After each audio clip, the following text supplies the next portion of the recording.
कल की क्लास में जो हमने भूगोल में पढ़ा था वो पढ़ा था सबसे पहले भूगोल। तो भूगोल को इंग्लिश में ज्योग्राफी कहा था। कल का थोड़ा सा रिवाइज कर लेते, उसके बाद आगे की तरफ बढ़ना शुरू करते हैं। तो हमने कल भूगोल में पढ़ा था सबसे पहले कि भूगोल जो है उसको इंग्लिश में हम लोग ज्योग्राफी बोलते हैं, और जो ज्योग्राफी है इस शब्द को ज्योग्राफी कहने वाला जो पहला व्यक्ति था उसका नाम था एराटोस्थेनीज। भूगोल का पहली बार भौतिक तत्वों के रूप में जिस व्यक्ति ने वर्णन किया था उसका नाम हमने पढ़ा था हिकेटियस को। इसलिए हिकेटियस को हमने क्या कहा था, भूगोल का जनक। उन्होंने क्रमबद्ध तरीके से वर्णन कहाँ किया था, जसप्रेडियस नामक बुक में।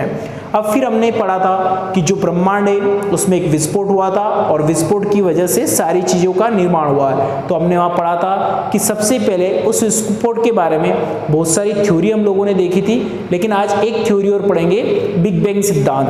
तो उस सिद्धांत को पढ़ने से पहले हम देखते हैं कि ब्रह्मांड के बारे में जो कहा गया था वो कैसी कैसी चीज़ें थी। और उसमें हमने पढ़ा था कि हमारी जो आकाशगंगा है जिसका नाम दुग्ध मेखला या मिल्की वे या जिसको गैलेक्सी बोलते हैं, उसमें जो प्रमुख हमारा सौर मंडल है उसका प्रमुख सूर्य है, और क्या है बाकी ग्रह उपग्रह है। तो उसमें हमने पहला सिद्धांत पढ़ा था 140 ईस्वी में जो टॉलमी महोदय आए थे, उन्होंने भूकेंद्रिक सिद्धांत दिया था। भूकेंद्रिक सिद्धांत का मतलब क्या होता है कि पृथ्वी बीच में और बाकी सभी लोग उसके चक्कर लगा रहे हैं। लेकिन थोड़े समय के बाद 1543 ईस्वी में कोपरनिकस आते हैं और उन्होंने सूर्य केंद्रिक सिद्धांत दिया।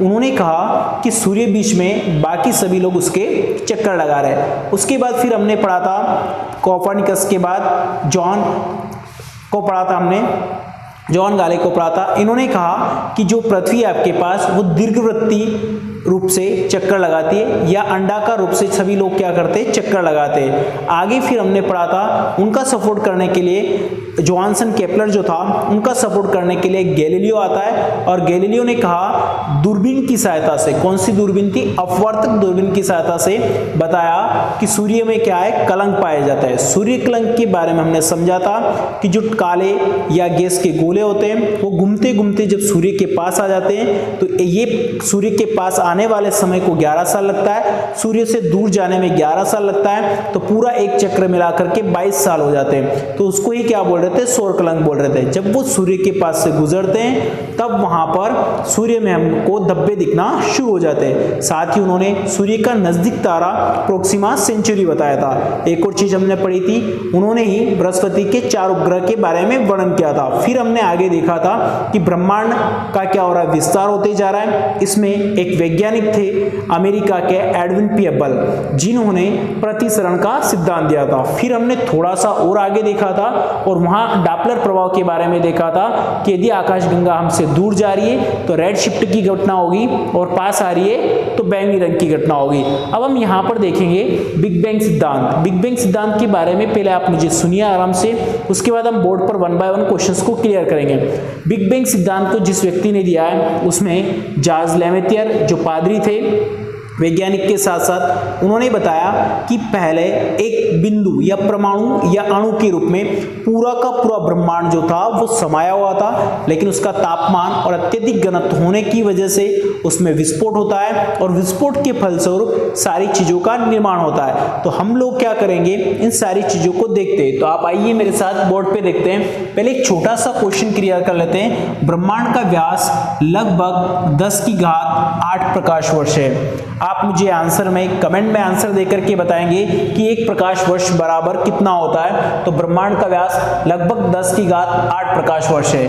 हम महाविस्फोट सिद्धांत या इसी सिद्धांत को बिग बैंग सिद्धांत भी कहते हैं। तो हम पढ़ते हैं यहाँ पर महाविस्फोट सिद्धांत के बारे में। बेल्जियम के व्यक्ति है और इनका नाम, ये खगोलज्ञ और पादरी है, इनका नाम तो आप लोगों को सुना ही होगा। इनका नाम एब जार्ज लेमेथर है और इन्हीं के सिद्धांतों की व्याख्या जिस व्यक्ति ने करी है उसका नाम है रॉबर्ट वेगनर। उनका नाम है रॉबर्ट वेगनार। अब हम बात करते हैं, ये जो थे इन दोनों ने मिलकर के महाविस्फोट सिद्धांत को दिया था। इसी का एक और नाम क्या है, बिग बैंग सिद्धांत। और ये बता रहे इसमें ऐसा कहा गया है कि अभी भी ब्रह्मांड का विस्तार हो रहा है। यहाँ पर यदि आप देखोगे ये पहले कुछ ऐसे बिंदु के रूप में था, जैसे कि यहाँ लिखा हमने एक छोटे गोलक के रूप में था और उसका घनत्व अनंत था, आयतन अत्यधिक सूक्ष्म था और दाब बहुत ज्यादा था, जिसकी वजह से उसमें आकस्मिक विस्फोट हुआ और कुछ ऐसा था, ऐसा विस्फोट हुआ और ये अभी भी हमसे दूर भागती जा रही है आकाशगंगाएं। इसका मतलब इसमें क्या हो रहा है, निरंतर विस्तार होते जा रहा है। और इनको दो जगह से देखा है, एक तो हमने अमेरिका के एडविन पी हबल का प्रतिसरण सिद्धांत और एक और हमने डॉपलर प्रभाव के द्वारा देखा है, जिसमें रेड शिफ्ट की घटना और बैंगनी रंग की घटना से हमको पता चलता है। हम देखते हैं कि ये घटना जो है लगभग 13.7 अरब वर्ष पूर्व की है। कब की घटना है, तो आपको ध्यान रखना है लगभग 13.7 अरब वर्ष पूर्व ब्रह्मांड में विस्फोट हुआ और विस्फोट की वजह से क्या हुआ, आकाशगंगाएं, तारे, ग्रह, उपग्रह और सभी का क्या हुआ है, निर्माण हुआ है। उसके 10.5 अरब वर्ष पश्चात हमारे सौरमंडल का निर्माण हुआ है। हमारे सौरमंडल का मतलब क्या है, हमारी एक आकाशगंगा है, जिस आकाशगंगा में हमारा सौरमंडल है। हमारे सौरमंडल का प्रमुख कौन है, सूर्य है और सूर्य के चारों तरफ क्या कर रहे हैं, बाकी सभी ग्रह चक्का लगा रहे। उसका निर्माण इसके 10.5 अरब वर्ष पश्चात हुआ है। अब देखते हैं उसी सौरमंडल में किन किन का निर्माण हो रहा है, ग्रह, उपग्रह और तारे सभी का निर्माण होता है। आगे की यदि हम बात करते हैं तो यहाँ ये जो ब्रह्मांड में विस्फोट हो रहा था, इस विस्फोट के बारे में पता करने के लिए हमने काफी बार प्रयास किए। तो इसकी बात करें, सबसे पहला प्रयास जो था, उस प्रयास की यदि बात करें तो 1964 में ब्रिटिश वैज्ञानिकों ने गोट पार्टिकल की अवधारणा दी थी। आपसे एग्जाम में क्वेश्चन पूछा जाएगा कि गोट पार्टिकल की अवधारणा के बारे में सबसे पहले किसने वर्णन किया, तो ब्रिटिश वैज्ञानिक ने किया। कब किया, 1964 में। आगे की बात करें तो भारत के जो वैज्ञानिक है सत्येंद्रनाथ बोस, उन सत्येंद्रनाथ बोस के ऊपर ही हमने बोसान थ्योरी को देना शुरू किया था। आगे बात करते हैं 30 मार्च 2010 की यदि हम बात करें, ये डेट आपको याद रखना है, तो European centre for nuclear research सर्न, कहाँ की बात करें, जेनेवा की। इन्होंने एक प्रैक्टिकल किया और प्रैक्टिकल पृथ्वी के 50 से 175 मीटर नीचे एक लंबी सुरंग बनाई। सुरंग 27.36 किलोमीटर की बनाई और उसमें एक लार्ज हैडर्न कोलाइडर का प्रयोग किया गया। ये कोलाइडर लिखा हुआ है, कोलाइडर का प्रयोग किया और इस कोलाइडर की सहायता से हम ये जानना चाह रहे थे कि आखिर ब्रह्मांड का निर्माण कैसे हुआ या ब्रह्मांड का रहस्य क्या है। उन चीजों को हम जानने की कोशिश कर रहे थे। तो यहाँ पर इन्होंने ये अंदर उतारा और अंदर उतारने के बाद हम प्रोटॉन बीम, प्रकाश की गति से टकराया, जो प्रोटॉन थे उनको प्रकाश की गति से टकराया ताकि हिग्स बोसान कणों का निर्माण हो पाए। और जो गोट पार्टिकल के नाम से जाना जाता है, उस एक हिग्स बोसान कण से ही हम ब्रह्मांड का रहस्य जानने की कोशिश कर रहे थे। यदि आप सारी चीजें भूल जाए तो हमको बस दो छोटी छोटी चीजें ध्यान रखना है। पहला तो ये कि ब्रह्मांड का व्यास कितना मिल रहा है, 10⁸ प्रकाश वर्ष। दूसरा क्वेश्चन, महाविस्फोट सिद्धांत या बिग बैंग थ्योरी किसने दी, तो बेल्जियम के खगोलज्ञ और पादरी एब्जाज लेमेतर ने। तीसरा क्वेश्चन देखेंगे कि आकाशगंगा हमसे दूर भागती जा रही है, इसके ऊपर कौन से अनुसंधान से पुष्टि होती है, तो मैप, ये किसने करवाया, नासा ने। कब करवाया, तो 2001 में। आगे के क्वेश्चंस की बात करें तो आगे हम देखेंगे सर्न क्या है, European centre for nuclear research, कहां प्रयोग किया था, जेनेवा ने। कब किया था, 30 मार्च 2010 को। अगले के पास चलते, यहां पर हमने क्या किया, तो 50 से 175 मीटर जमीन के अंदर से 27.36 किलोमीटर लंबी सुरंग खोदी। उसके अंदर हमने लार्ज हैडर्न कोलाइडर को डाला और फिर क्या किया, प्रोटॉन बीम जो प्रकाश की गति की स्पीड से भेजे, जिससे हिग्स बोसान कणों का निर्माण हो पाए। और इसी प्रकार से हमने गोट पार्टिकल जो हिग्स बोसान के नाम से जाना जाता है, या हिग्स बोसान कण जो गोट पार्टिकल के नाम से जाना जाता है, इसके बारे में जानने का प्रयास किया। फिर सर्न की ही बात करें तो इसने 4 जुलाई 2012 को हिग्स बोसान से मिलता जुलता एक सब पार्टिकल की खोज की है। यह आपके बहुत ही ज्यादा काम का है। पहली बार सब पार्टिकल के बारे में 4 जुलाई 2012 को हमको पता चल रहा है। और गॉड पार्टिकल की बात करें तो इस अवधारणा को 1964 में ब्रिटिश वैज्ञानिकों ने दे दिया था। ये जो बोसान थ्योरी है ये किसके नाम पर रखी गई, तो भारत के वैज्ञानिक का नाम आपको ध्यान रखना है, सत्येंद्र बोस के। अब 1 बाय 1 क्वेश्चंस को हम बना लेते हैं, फिर आगे बढ़ते हैं। पहले देखेंगे कि भारतीय वैज्ञानिक कौन है, सत्येंद्र नाथ बोस, इन्हीं के नाम पर हमने बोसान थ्योरी को दिया है। आगे देखते हैं, एक सब पार्टिकल है जो कब मिल रहा है, 4 जुलाई 2012 को। किसने खोजा है, यूरोपियन एजेंसी है जिसका नाम क्या है, सर्न। और कब खोज रहे, 4 जुलाई 2012 को। कौन से कण का, हिग्स बोसान से मिलता जुलता। आगे की बात करते हैं, आखिर हम इसको क्यों खोज रहे, तो आपको पता होना चाहिए कि जो हिग्स बोसान है इसी में ब्रह्मांड का रहस्य छुपा हुआ है। और कौन से पार्टिकल की बात करें, गॉड पार्टिकल की। हमने सबसे पहले कब किया था, तो 1964 में ब्रिटिश के वैज्ञानिकों ने इसके बारे में थ्योरी दी थी। हमने आगे देखते हैं, प्रोटॉन बीम को क्या किया था, प्रकाश की गति से टकराया और हिग्स बोसान का निर्माण करने का प्रयास किया गया था। क्या उतारा था जमीन के अंदर, तो लार्ज हैडरन कोलाइडर। कितनी गहरी सुरंग थी, तो आपका आंसर आएगा 27.36 किलोमीटर। पृथ्वी के कितने नीचे था, तो 50 से 175 मीटर नीचे। किसने प्रयोग किया, सर्न ने किया। कहाँ किया, जेनेवा में किया। और कब कर रहा है, तो आपका आंसर आएगा 30 मार्च 2010 को।